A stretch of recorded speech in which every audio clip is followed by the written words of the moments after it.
Hello, my name is Belle. This is the second part of the Spider-Man series where I show you how I created this digital fashion animation thing.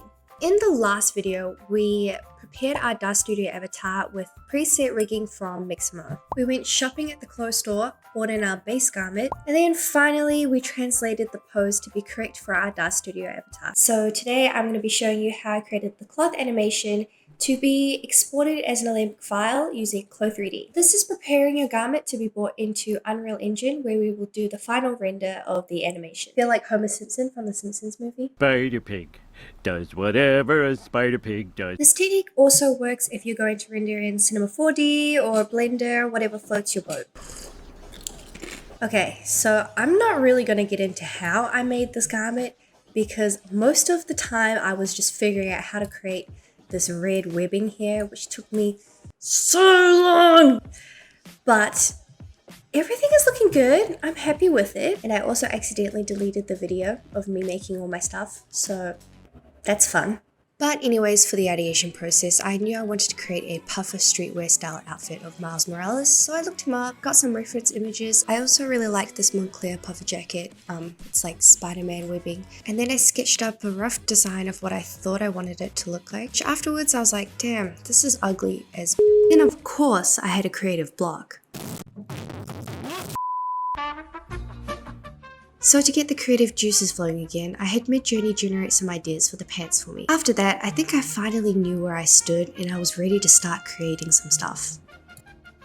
Once you've tidied up your 2D pattern window and you're happy with your garment, the next thing we're going to do is prepare the UVs for baking. What we're going to do is head over to our UV editor tab, and everything is a bit all over the place. So we want to fit everything into this one square here. And we also want to make sure that we scale everything in proportion. For example, we don't want to grab this piece and make it huge and all the other pieces aren't the same. And this just makes sure that everything is unified and all the textures are identical and everything is looking good. The first thing I'm going to do is, because I can see some of these are not, the proportions are already kind of like off. Right? Like, why is this so big? So I'm going to reset UV to 2D arrangement. Great, so that makes everything the right size and it resets everything to what it looks like in the 2D window. See here and here. Cool. Like I said, I want to fit everything into that one square. So what we can do is select everything and then go fit UV 201. But actually before I do that, it's kind of long, right? So if we just do that, fit UV 201, okay, you can see it's, there's so much empty space. So before I fit UV 201, I'm actually going to rearrange it here right now and make sure none of the pieces are overlapping each other or hidden behind. Like you can see in the Spider-Man mask, we have pieces on top of each other. I'm just gonna speed through this process.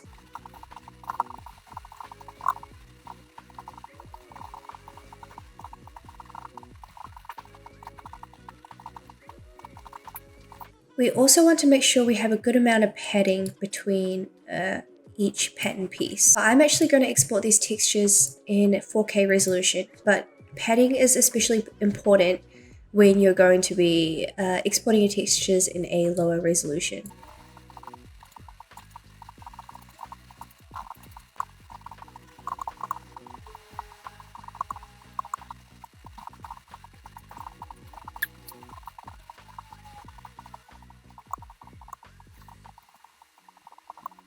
What I've just done is I've separated the Spider-Man mask a little bit. There was so many little pieces here. But what I really wanted to do was just make it more kind of square so that when we go fit UV to 01, it fits better. Do you know what I mean? Here we can kind of rearrange things again just to make it all snug and cozy and fit. I have fit everything really nicely into this UV editor here. Let me just move that a little. Yeah, just so there's like space here. I just kind of rearrange things. There's something so satisfying and therapeutic about the UV editor that I just can't explain, but you need to experience for yourself. Now that that's all fit into this one bit, what we're going to do is bake our textures. So we're going to click on this little camera icon, choose a saving path. I'm going to save mine here, create a new folder. I'm going to call it CLO Spidey Textures here, and I'm going to call it Spidey Textures. Click save. I'm choosing to bake these at 4K. You could definitely bake them at 2K if you wanted to. I wouldn't really go any lower than that, considering how many pattern pieces I have here. There's a lot. There's also a method of baking called UDIMs, where you can have them in multiple tiles, which is probably better. But for the sake of keeping things simple, I'm just going to bake them like that. This is good. UV11. These should be default. Diffuse, normal, displacement, opacity. We don't have any opacity. Roughness, metalness. I don't have any metalness. So I'm going to go save. And we're just going to wait for them to bake. Okay, so if we go to that folder, we should be able to see all of our textures here. Looking good, looking good. Okay.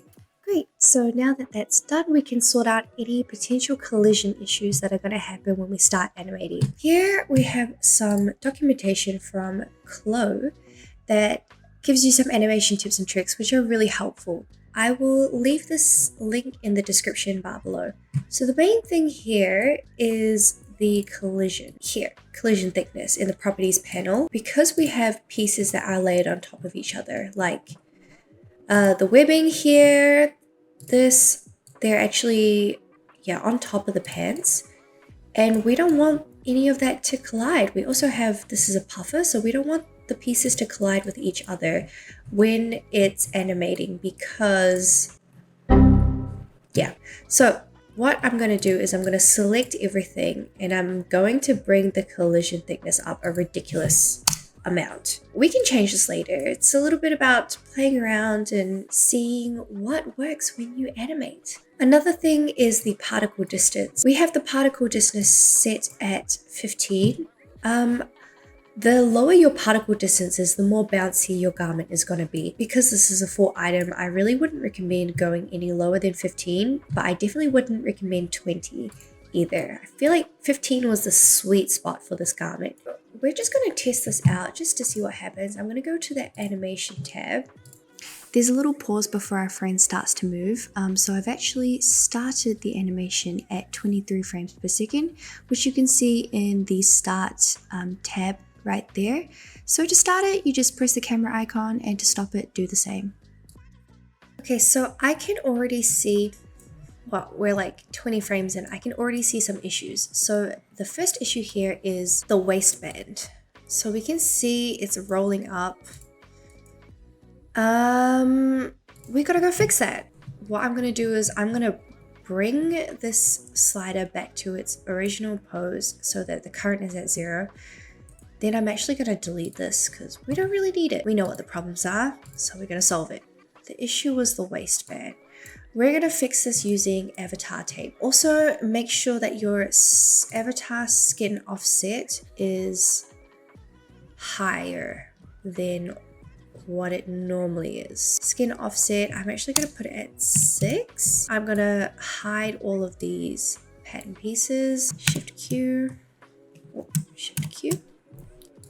Shift Q to hide the pattern pieces. I'm actually gonna hide these as well. And we're just gonna work on the waistband. Avatar tape, we're gonna go hit the avatar tab here, measurement, and then basic tape measure avatar. And then we're gonna go around where the waistband is. We can kind of see here. So what we're doing here is we're going to basically stick the waistband onto the avatar skin. So we have 1, and let's also stick the bottom as well. That way it doesn't move around at all when we simulate, and it's gonna keep his pants up. Poor guy. Cool, so we've got that around the avatar now. We're gonna click this button here, which is attached to measure. So then we're gonna click on the measurement that we just made around the avatar and this edge here. And that's going to attach those two. And oh, what have I done here? Click the edge and then click on the avatar measurement, and you'll know it's correct when it turns red. If we just go back now to our animation tab and we play the animation, I think skin offset 6 is a little too high. I might bring that back down to 3. Yeah, let's bring it back down to 3. The basic skin offset is like 2, 1 or something like that. So I already increased it before. Let's bring everything back. Shift Q. Cool, everything's looking good. So now the waistband is going to be more stable. Let's go into the animation tab and start at 23 frames like we did before. Bring that back up. Here, I will just put that in this little box, and let's click play again. Hi, it's a week later. I've been sick. Anyways, we're back and let's play. So something I'm going to do as well, just because it is such a forceful movement with all the flipping and the garment and the avatar colliding each other with such big force of the flip, I'm actually going to change the scene time warp to 2.5. It just makes everything move a little slower so that, yeah, the force isn't so much and the possibility of our pieces colliding just aren't so high. Can see something wrong already. Let's freeze everything. Control K to freeze, and then unfreeze that, but let's strengthen it and then simulate it, because I can see we already have some collision. So we're using this method of freezing, strengthening, and pulling through to fix the problem child. I'm isolating the pattern piece that is colliding, and then honestly most of the time just pressing simulate when it's strengthened helps heaps already. We're going to unstrengthen that and then unfreeze everything. And now we're actually ready to start the animation again. So let's go. Let's hit play. This might take a little while longer. Okay, so I can see some issues here where you can see it, and here. So we're going to use that same method.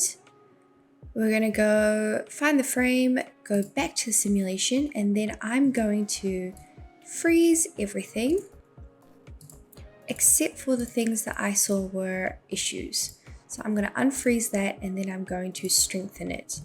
And then I'm going to press simulate. I'm going to pull through, just help out the pattern piece.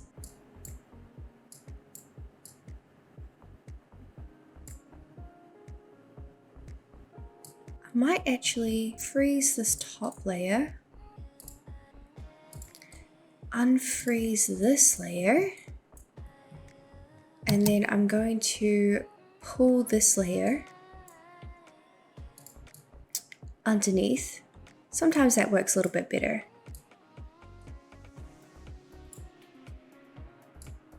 Yes, in this case it is definitely working better. Great, that looks much better. Okay, just gonna fix up that little piece I see here.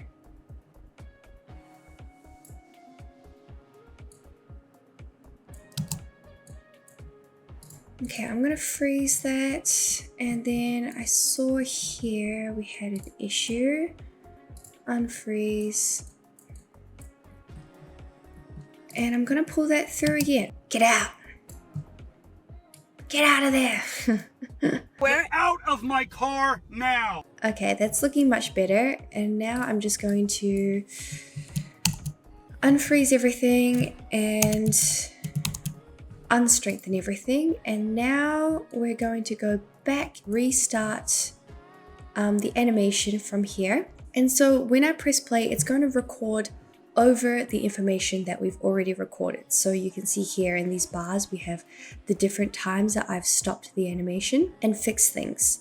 So we're just gonna hit play again. So I've actually finished the animation, and you can see all the little bits where I had to go back and fix things. I was kind of watching it as it was going to see what the errors were. It really didn't take me that long. I know it looks like we have a lot of layers, but honestly, after we changed the seam time warp, it was fine.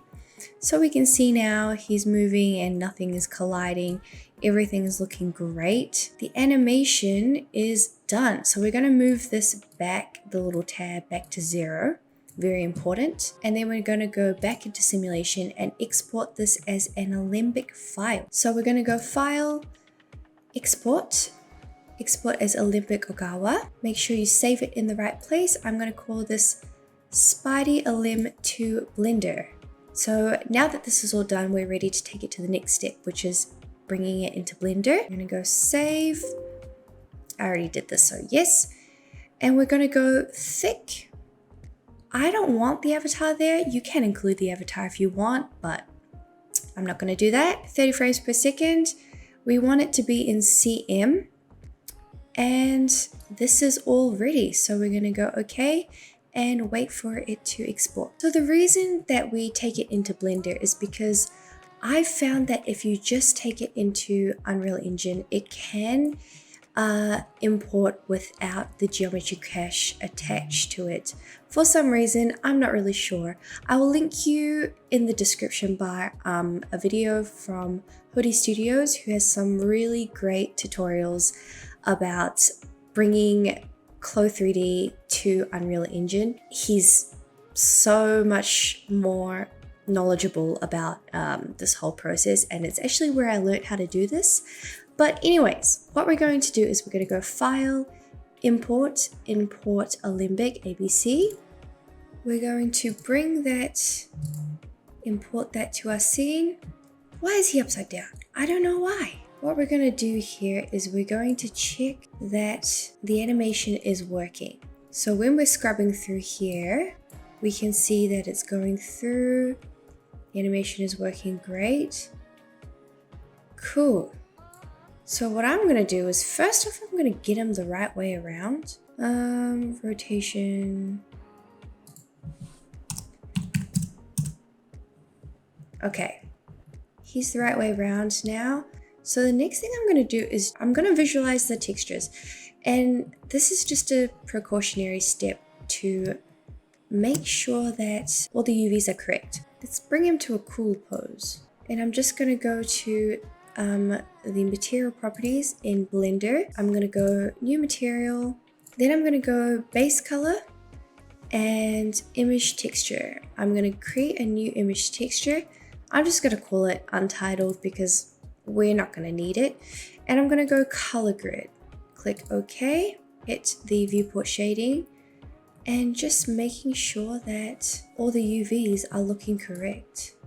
So you'll know when the UVs aren't correct because the color grid won't be applied like this. It looks something like this, which is a test that I had when I didn't create the UVs correctly. So if we bring him to a pose like this, we can see all the UVs are correct. Everything is looking good. So that's really all we're gonna do in Blender. So we're gonna go File, Export, Export as an Alembic again. And then I'm gonna save this as Spidey Alim to Unreal. Export.